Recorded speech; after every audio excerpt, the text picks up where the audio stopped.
Master stroke की cover story आपको सावधान करने वाली, आपको आगाह करने वाली, आपको ये बताने वाली है कि कोरोना गया नहीं है। प्लीज, खतरा थोड़ा कम हुआ है, लेकिन कोरोना की रफ्तार जरा सी सुस्त क्या हुई, कुछ लोगों ने लापरवाही की सारी हदें तोड़ दी।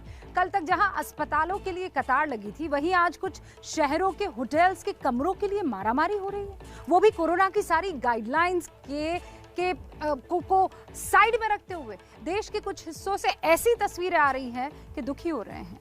आईआईटी जैसे संस्थान ने तीसरी लहर का प्रोजेक्शन किया है, जिसमें ये साफ कहा गया है कि लापरवाही तीसरी लहर को दूसरी से भी ज्यादा खौफनाक कर सकती है और सावधानी तीसरी लहर को रोक भी सकती है। और इसीलिए मास्टर स्ट्रोक की कवर स्टोरी आप जरूर देखिए। कोरोना की गाइडलाइंस तोड़ने वालों को आगाह कीजिए, और अगर आप तोड़ने वालों में है तो शर्मिंदगी।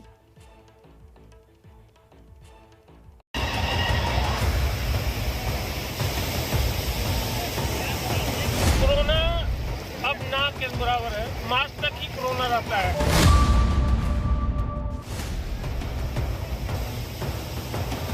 सासाराम के मशहूर माधव कुंड में हम लोग एंजॉय ले रहे हैं। झरने का आनंद लिया जा रहा है, सेल्फी खींची जा रही है, और ऐसा करने वाले इक्का दुक्का लोग नहीं, पूरा मजमा जमा है।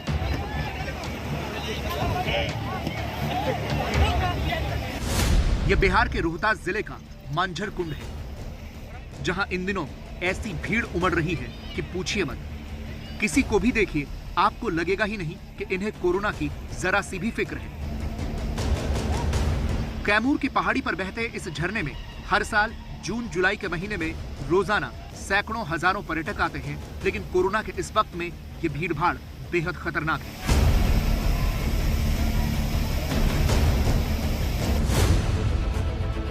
शिमला में भी इन दिनों कुछ ऐसा ही हाल है। दिन के वक्त आपको यहाँ जितने सैलानियों की भीड़ नजर आ रही है, शाम होते होते ये और बढ़ जाती है।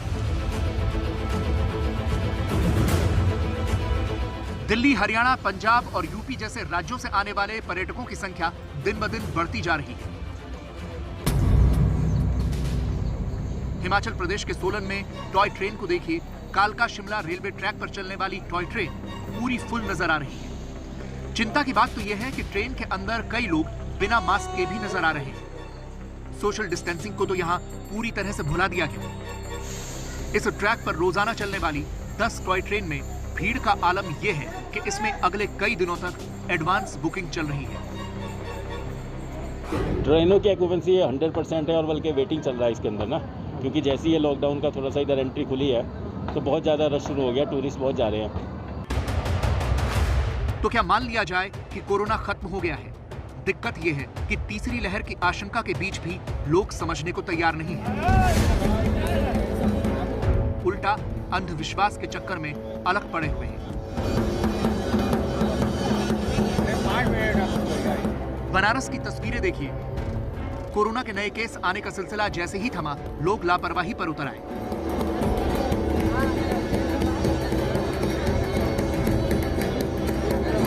यहाँ कड़ाहा पूजा हो रही है, जिसका उद्देश्य था महामारी को भगाना, लेकिन जिस महामारी को भगाने के लिए पूजा की जा रही थी, उसमें इतनी भीड़ के बावजूद किसी के चेहरे पर मास्क नहीं था।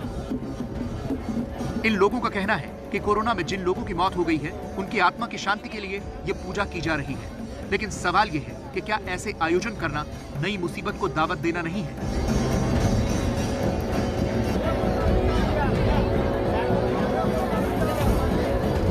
तो कड़ाहा पूजा इस उपलक्ष्य में करा रहे हैं कि जिस तरह से कोरोना महामारी का प्रकोप पूरे भारत पे, पूरे काशी पे जिस इतना तगड़ा फैल गया है, उस उपलक्ष्य में हम लोगों ने कड़ाहा पूजा कराई है।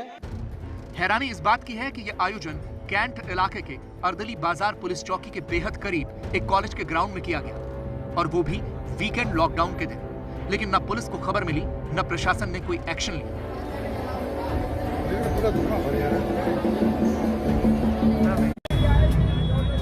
ये लापरवाही तब है जब देश में बार बार तीसरी लहर की बात की जा रही है। तीसरी लहर को लेकर आईआईटी कानपुर की एक नई स्टडी सामने आई है। इस स्टडी में 3 बड़ी बातें सामने आती हैं। पहली बात यह है कि अगस्त के मध्य तक दूसरी लहर के खत्म होने की उम्मीद है, और दूसरी बात यह है कि तीसरी लहर अक्टूबर और नवंबर के बीच अपने चरम पर पहुंच सकती है। तीसरी लहर कब आएगी इसको कोई प्रेडिक्ट नहीं कर सकता। उसका कारण यह है कि तीसरी लहर निर्भर करती है इस पे कि कोई नया म्यूटेंट जो ज़्यादा तेज़ी से फैलने वाला हो वो आ जाए, या लोग जो सावधानी बरत रहे हैं अभी वो सब छोड़ दें, जैसे मार्च में हुआ था इस साल, उस प्रकार से फिर से अपना उनका बिहेवियर हो जाए। तो ये कब होगा इसको कहना बड़ा मुश्किल है। आईआईटी कानपुर के विशेषज्ञों ने 3 अलग-अलग सिनेरियो में 3 तरह के अनुमान लगाए हैं, यानी 3 संभावित स्थितियों की भविष्यवाणी की गई है। इस ग्राफ के जरिए आपको समझाते हैं। पहले सिनेरियो के मुताबिक तीसरी लहर का पीक अक्टूबर में होगा। दूसरे सिनेरियो के मुताबिक अगर नए म्यूटेंट सामने आए, जैसा कि डेल्टा प्लस का खतरा नजर आ रहा है, तो तीसरी लहर का पीक सितंबर में ही हो सकता है। तीसरा सिनेरियो कहता है कि अगर लोगों ने लापरवाही नहीं की और हालात पहली लहर जैसे रह सकते हैं, तो पीक नवंबर में नजर आ सकती है।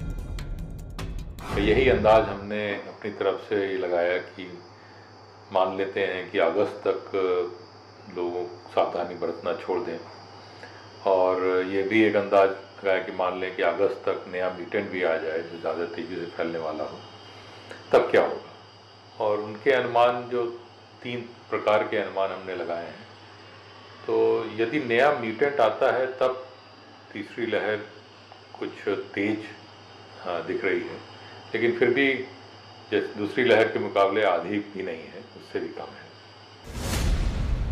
वायरस जिस तरह से म्यूटेट हो रहा है, करीब करीब देश में हर जगह को अनलॉक किया जा चुका है और वैक्सीनेशन चल रहा है। उन तमाम बातों को ध्यान में रखकर यह स्टडी की गई है।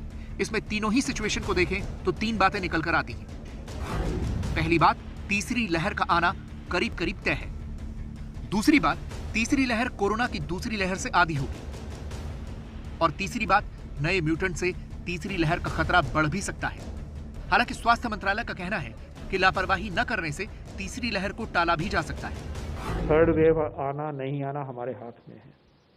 हमारे तैयारी रहेगी थर्ड वेव की, बहुत ज्यादा तैयारी रहेगी। रूरल एरियाज में बच्चों के लिए facilities, beds, ICUs, ventilators, oxygen, दवाइयाँ, कंटेनमेंट की स्ट्रेटजी, वो सब तैयारी रहेगी, testing. But at the same time अगर हम डिसिप्लिन हैं, दृढ़ निश्चय रखते हैं, तो ये वेव नहीं आएगी और नहीं आनी चाहिए। देश का निश्चय और देश का संकल्प ये होना चाहिए कि हम किसी भी नई आउटब्रेक को आने नहीं देंगे।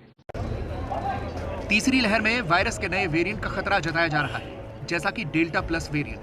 उसके बारे में पूरी जानकारी जीनोम सीक्वेंसिंग में मिलती है। आपको आसान भाषा में समझाते हैं कि जीनोम सीक्वेंसिंग का मतलब क्या होता है। इसे ऐसे समझिए कि जीनोम सीक्वेंसिंग एक तरह से किसी वायरस का बायोडेटा होता है। कोई वायरस कैसे होता है, किस तरह दिखता है, इसकी जानकारी जीनोम से मिलती है। भारत में संक्रमण का कौन सा वेरिएंट कितनी तेजी से फैलेगा और कितनी तेजी से बदलेगा, इसका अंदाजा भी जीनोम सीक्वेंसिंग से ही लगाया जाता है। एक रिपोर्ट में दावा किया गया है कि भारत ने अब तक सिर्फ 29,792 सैंपल्स की जीनोम सीक्वेंसिंग दुनिया से साझा की है। ये सैंपल्स भारत में पाए गए कुल मामलों का 0.09% है, जबकि वैज्ञानिकों के मुताबिक कम से कम 5% मामलों की जीनोम सीक्वेंसिंग जरूरी है।